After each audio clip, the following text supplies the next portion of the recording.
Taman Pandan Perdana. Yang mana taman itu sudah dibangun selama 20 lebih tahun, 30 tahun lah. Dia kelab kan? Dia satu taman tapi dalam ada satu kelab. Itu dulu punya konsep. Bila dia bina rumah di sana, dia ada termasuk satu kelab. Jadi sesiapa yang beli rumah tu ada dapat membership percuma. Tapi sesiapa nak beli ekstra dari luar pun boleh. Dia harga dalam 4,000 sampai 8,000 lah terpulang kepada ini dia status. So lepas 20-30 tahun, tiba-tiba tanah itu untuk kelab telah dijual tanpa pengetahuan kita. Jadi orang tu nak pergi apa ni? Kelab mana lah, dah ganti, ada kelab ganti ke? Dia hanya bagi sikit pampasan lah. Macam dulu beli 4,000, sekarang 30 tahun lepas dia ganti 4,000 balik saja. Bagi duit balik lah. Tapi sebenarnya dia ada 600 itu ahli, tapi dia hanya bagi pampasan kepada 100 atau 200. Yang lain-lain dia buat termination sebab yang tak bayar. sebab ada yang setengah dia tak bayar monthly maintenance. Hanya ada setengah dia bayar macam 3 bulan tapi 3 bulan tak bayar, dia terminate. Jadi itu yang sudah tak terminate, dapat compensation. no compensation. Yang dia bagi pampasan 200 orang ini, ada yang sebagian ambil, sebagian tak ambil. So ini satu isu pampasan yang tidak munasabah. Yang penting sekali ialah semua ini club member ada sign kontrak masuk jadi club member. So kontrak itu 99 tahun. Dan sekarang 30 tahun belum sampai lagi sudah termilik lah. Jadi itu juga tidak adil. Tapi mereka ini pandai, ini developer, dia buat satu syarikat yang baru untuk menjadi pengurus klub itu. So tiba-tiba dia gulung tikar ni. Lepas tu dia handal itu duit kepada satu peguam, dan peguam bayar balik saja. So nak sue pun tak ada tempat boleh sue mereka lah. Jadi suka-suka je lah. Suka-suka aje lah. Tapi yang penting sekali dia jual itu tanah, kalau tak silap 20 million lah untuk tanah yang dalam 6 ekar saja. Dan dia nak bangun 4 blok itu Soho atau apartment, service apartment. Setiap blok initial dia cadangan adalah 51 tingkat. 48 sampai 51. Paling tinggi di Ambang Jaya lah, tak pernah ada bangunan macam ini. Jadi boleh nampak kepadatan tempat itu. Jadi kita bukan kira berapa tingkat, setiap tingkat katakan ada 6 bilik. Dah lulus ke? Lepas pilihan rakyat dia terus kata tak ada bandahan dan dia terus masuk. So semua pihak pun macam setujulah, konsensus.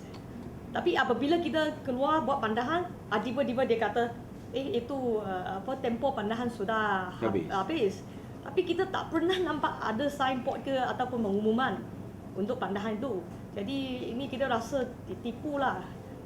So kalau kita tak ada action, dia kata sudah lulus lah. Dia sudah cuba 3 kali, dia nak luluskan. Dia kata semua pihak tak ada pandahan. So lepas kita cabar, kita buat tanda tangan, pihak MPAJ kata belum terima lagi plan lah, belum lagi bagi development order macam-macam lah. Tapi bila dia bagi development order, kita mungkin tak tahu siapa yang sign ke, siapa yang bagi green light, itu kita tak tahu. Tapi yang kita nak highlight ini adalah ini bukan kawasan baru. Kalau kawasan baru sudah zone untuk bangun Soho apartment, kita tak boleh usir. Ini untuk rekreasi ya? Yes. Initially dalam draft rancangan tempatan, bila kita bincang dalam tahun 2010, ini tempat tulis tempat perniagaan dengan tempat rekreasi, restoran, clubhouse, untuk perniagaan lah, bukan untuk apartment dan service apartment. Tapi tiba-tiba bila dia buat rancangan tempatan dengan gazette lah, tiba-tiba dia tambah satu kategori Soho. Itu luar pengetahuan kita.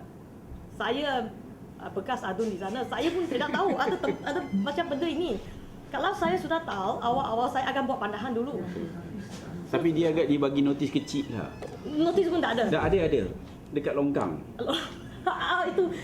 Mungkin dia bantahannya orang tak nampak lah. Ya, betul. Jadi itu notis pun selepas kita bising. Lepas kita buat bising, dia baru letak satu kecil-kecil punya di dalam kawasan.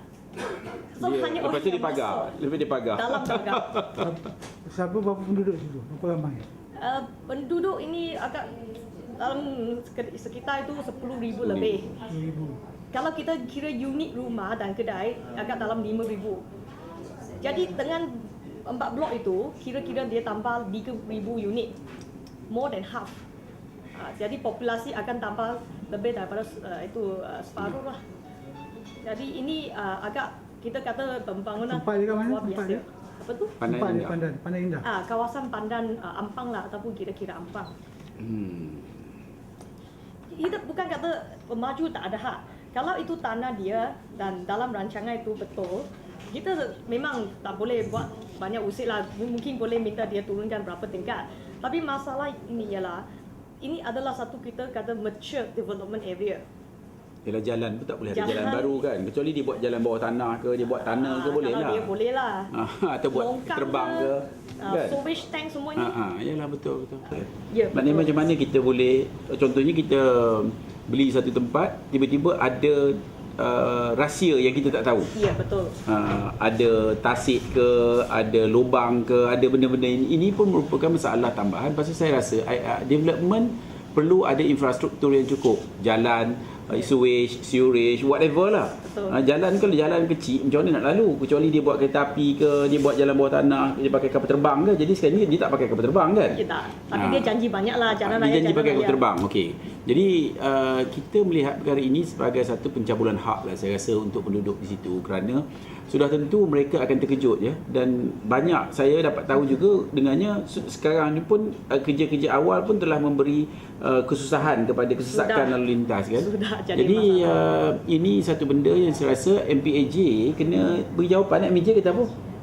Dia kata dia neutral. Okey. Dia dah tanya. Okey, dan mungkin pihak Menteri Besar Selangor kena campur tangan. Betul. Pasal kita rasa benda seperti ini tidak seharusnya berlaku dan tak seperti dimaklumkan 51 tingkat.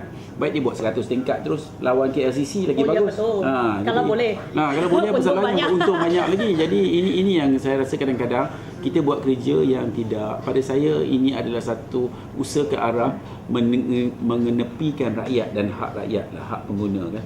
Jadi kita mengajaklah, saya rasa kalau pengguna di situ merasakan mereka tercabar ataupun terkesan dengan pembangunan ini, mereka boleh berjumpa kita. Maknanya ramai-ramai kita mengambil tindakan supaya menghalang development ini.